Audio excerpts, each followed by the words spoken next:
Hi guys, I'm Tariq from Vanilla Project, and today I'm going to share with you my loadout for my wedding photography.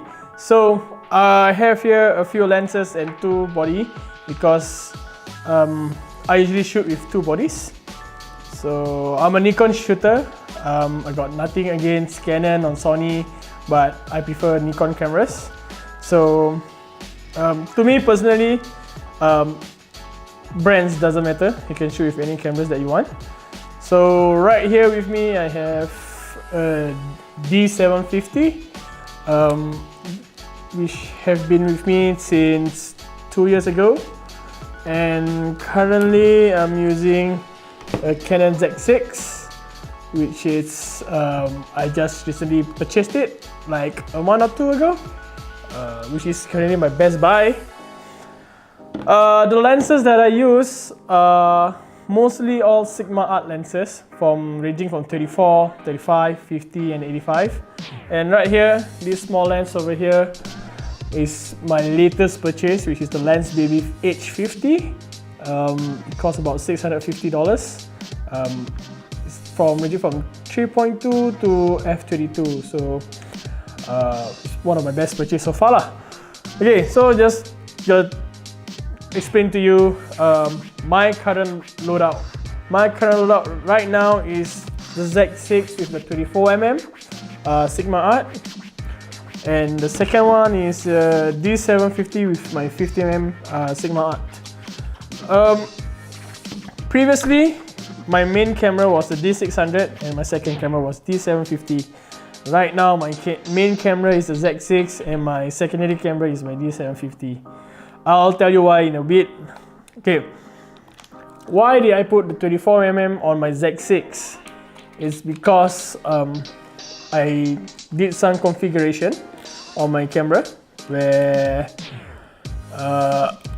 one of the buttons I can configure it to from an FX to a DX. So technically, I can crop my frame in the camera just by click of a button and the shutter down.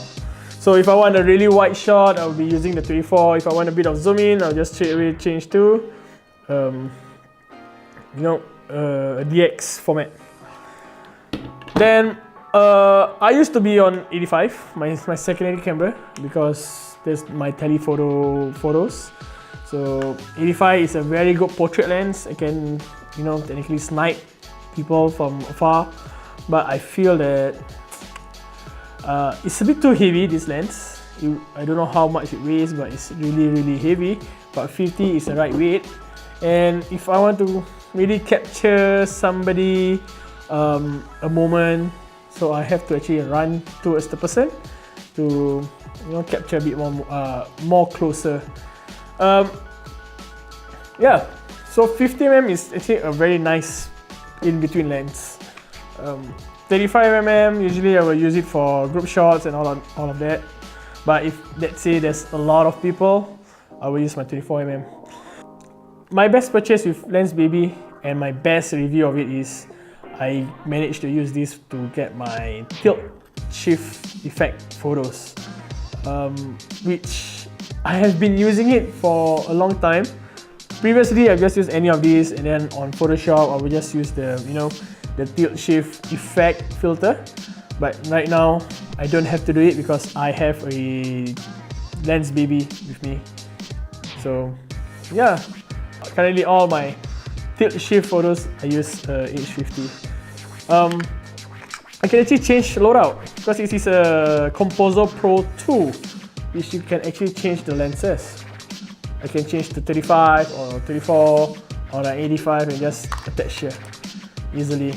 And yep, the focus, and this is the aperture ring. Cool. Alright, the good thing, why I like about my Z6 is the silent shutter. I don't know if you can hear this, but this is without the silent shutter, which is already silent enough compared to a normal Z6. If you can tell, the difference is really loud. Even if I go to a quiet mode, this is the D750 quiet mode. Okay, If I were to shoot it on my Z6 on silent photography, if I need to, you know, be covert to get a moment. I've taken it. See, 3, 2. I've taken a photo. Let's compare again with the 750. It's really